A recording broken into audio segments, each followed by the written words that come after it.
Well, British foreign policy, um, really asking the question of what is next is an incredibly valid question because the past model under which we have essentially operated, being not only on the fence, shall we say, members of the European Union, but also while simultaneously maintaining the so-called special relationship with America.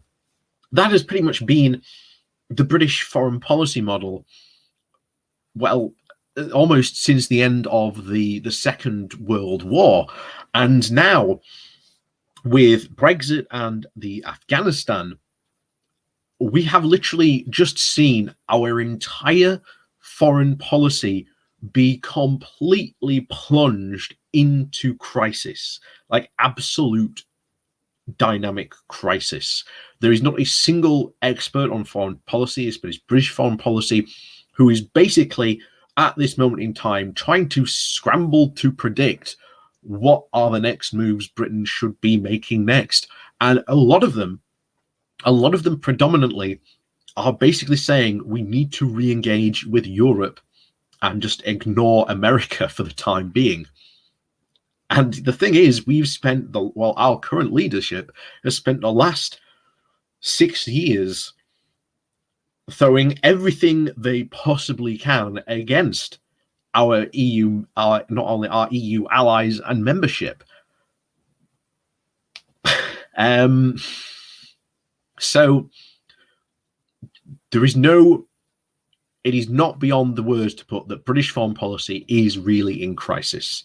And where do we go from this? Who knows? But anyway, we are asking that question today because, as you can see, this is indeed what the question today is being asked. But before we do get onto that, please do remember to hit that like, share, and subscribe button. And of course, down below there are links to my Patreon page, as well as one donation link called Buy Me Coffee, where you can, well, buy me coffee. And as always, thank you very much to all those people who do support the channel that way. So, as you can see, this comes from a UK in a changing Europe. The title is British Foreign Policy, What's Next? British foreign policy is in crisis.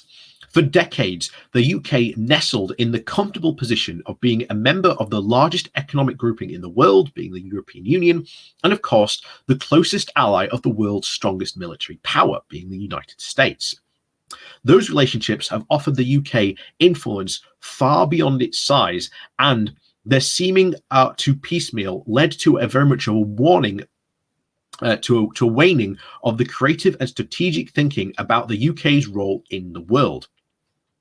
Yeah, now both the crutches of British foreign policy have been completely kicked away.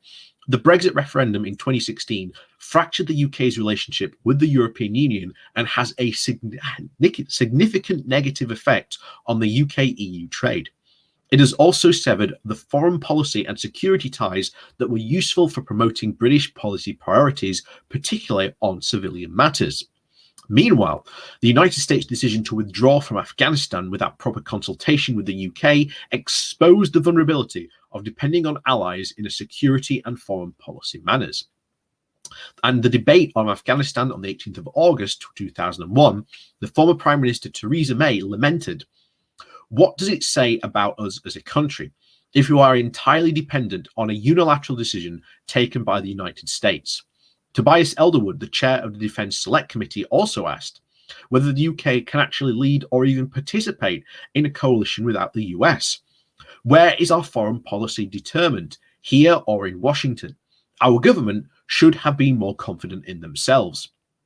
Underlying these speeches, there was a determination for the UK to be able to try and operate independently from the US. To try and achieve this, Tom Tudnock, the chief of the Foreign Affairs Select Committee, asserted that we can set out a vision clearly articulated for reinvigorating our European NATO partners and to make sure that we are not dependent on a single ally or on the decision of a single leader. Yeah, the UK has significantly reduced its ties with its European NATO partners via Brexit, and this was supposed to be offset by the continuing close relationships with the US.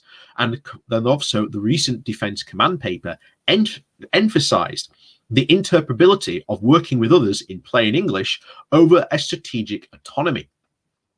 The Afghanistan decision was heavily on the lamentation, but light on the creative thinking about the future UK foreign policy. Reading the speeches is very reminiscent over the debates over the EU withdrawal bill in 2018-2019, which many of my co-authors, Nicola Langdon and myself, assessed for another article in British Politics. Over the 8 days in December of 2018 to January 2019, and over 200 parliamentarians debated the terms of the UK's withdrawal.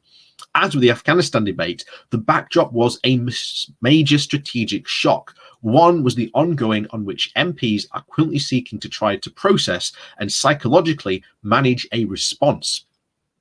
Inspired by the work of Mark Belvar and Rob Rhodes, we used the interversional approach, which looks at how people erode and utilize traditions to make some source of sense of dilemmas, like with that posed by Brexit. Our aim was to try and chart an imaginative landscape of MPs to see how they shape the policy solutions that would emerge. Yeah, we found that most speakers focusing on policy details rather than considering the wider abstract implications of policy. The only constant tradition the thought of evoked was pragmatism. That was the undeniable and reconcilable fundamental opposing views about Britain's position in the world and how it should achieve its aims. Political philosophy and theory of often governing traditions was cited mainly by nationalist leaders from the regions, meaning the major of its contributions left no clues as to what the ideas were guiding their choices. Very few of the commentators showed any awareness of the historical figures, except for Winston Churchill, or even the historical debates that had led to the UK joining the European Union, or European Commission, or European Community, shall we say, in the first place. As a result, there were few intellectual structures on which to build a consensus. We can see a similar pattern in the Afghanistan debate. Many MPs struggled from that withdrawal process of dilemmas for Britain's role in the world, but almost none found any articulated path for the future. Formal institutional traditions like realism and realpolitik and internationalism were not even mentioned. Human rights were reinforced throughout, but divorced from the liberal philosophical tradition, as if it were a policy rather than a theoretical framework. The discourse is not just post-ideological, it was post-ideas, at least when it comes to locating UK foreign policy within a wider construct of abstract thinking about how international life should indeed be organised. To chart the future course for British foreign policy, policymakers need to recognise the seismic impact of Brexit and the UK unilateralism on foreign policy.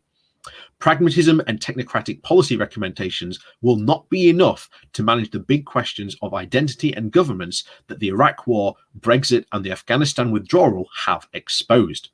Important questions abound around this subject.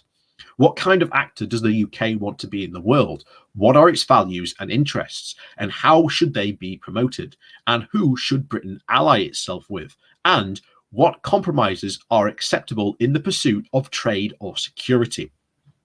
To answer all these questions requires an abstract thought, and responses need to be anchored in broader traditions of governance without being existent on ones such as realism, liberalism, conservatism, internationalism, socialism, cosmopolitanism, etc., or newisms that can better reflect the challenges of the 21st century. Traditions allow policies to be organised, rationalised, and communicated to the wider public. Without them, the log of choosing one policy over another seems completely arbitrary. And that really just sums up the position that we are in that our foreign policy is at the moment a complete tatters. We were, as it said there, we had our two crutches that we relied on. The US and obviously being a member of the EU. Well, Brexit took that crutch out, so we're heavily leaning on the US crutch. And remember, one of the key fundamental forces for Brexit was that when we left the EU, we would get this amazing trade deal with the US that would look like staying in the single market look completely ridiculous. Well, of course, that just simply has not happened. And you've only got to look back at the Atlantic Bridge that was mooted as being the main thing to that point.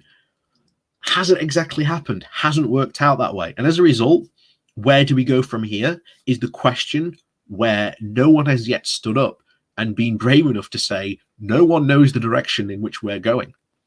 And that is a state that is completely rudderless when it comes to foreign policy. And that will lead us into lots of dangerous situations as a country. So, as always, thank you very much for watching. Please do remember to hit that like, share, and subscribe button on your way out. And of course, down below, there are links to my Patreon page, as well as a one-off donation link called Buy Me Coffee, where you can, well, buy me coffee. And as always, thank you all for watching, and we'll see you all